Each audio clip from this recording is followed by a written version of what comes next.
someone that methodically every so often would tap into your energy to siphon and also to get information about where you were or weren't in finding out spiritual truths.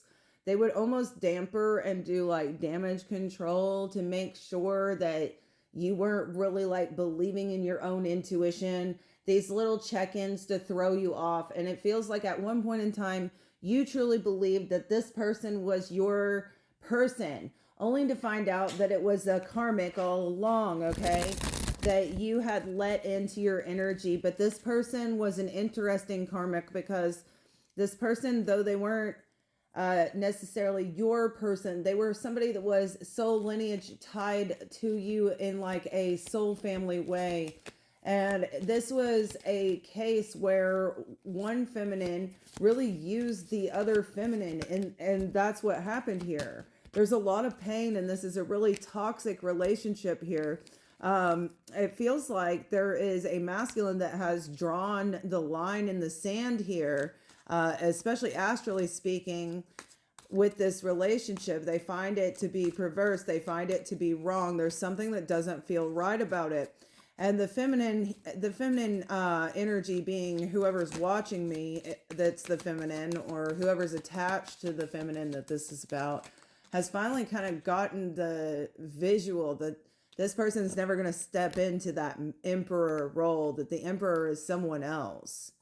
Okay, that the emperor is someone else. They're going to release this person.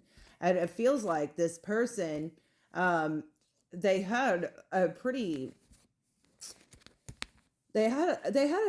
like, I want to say, this person and their actual twin flame spiritually were pretty awakened and had already been ascending. Okay, whoever this is that you were talking to, they were already connected from childhood on. They mirrored you, but they weren't the one. Okay.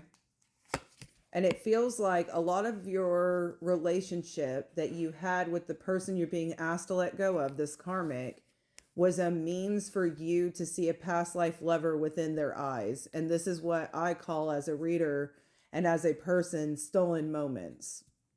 This is slow little slivers that you were able to be the feminine, and the masculine of their soul was the masculine. But it feels like the only time that you're dynamic with that person, even though you have so many beautiful past life memories, the connection is fire. There's a lot of good things about this person that has, it's feminine and feminine, but it feels like mostly you were dealing with this King of Wands energy through that person. I know it sounds a little elaborate, but I'm trying to explain it the best I can.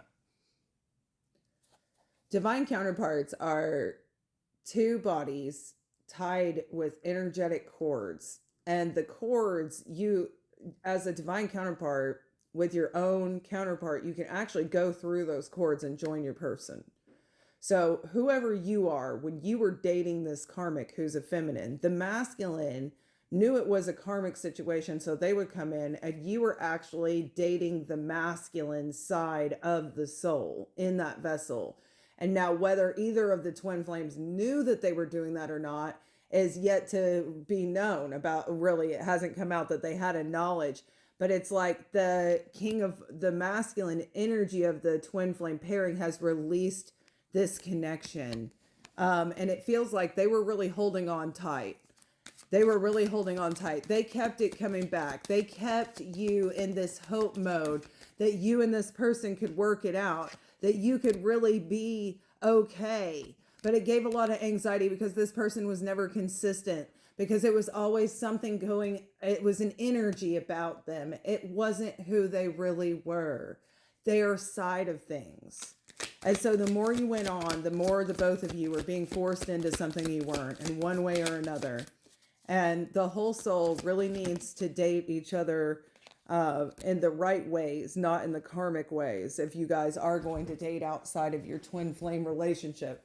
And that means that if you have a divine feminine counterpart that it doesn't work out with, that you wait for your options and your pairings with those options that are divine feminine, not out here loosey goosey running back to masculine energy to get revamped because you need a rebound because your ego is hurt. That's what's happening when we're running towards our own type of energy. This is a feminine who keeps running to another feminine body for comfort, for love, for forever, for sustainability, for commitment. And maybe that feminine is the only one at that moment unhealed, willing to give it because they're just as desperate and mirroring them. There's different types of mirrors, guys, and it feels like you went down the rabbit hole of a mirror that is lovely but not yours to go through for love. And this is the spiritual truth. This is straight from heaven itself. You are meant to be in this divine dynamic with this person, but you have misappropriated it and made it a bit more romantic than it's supposed to be. You are about to be in a relationship in the next 10 months if you can let this go. And the reason it's so long is because you're going to have to grieve this.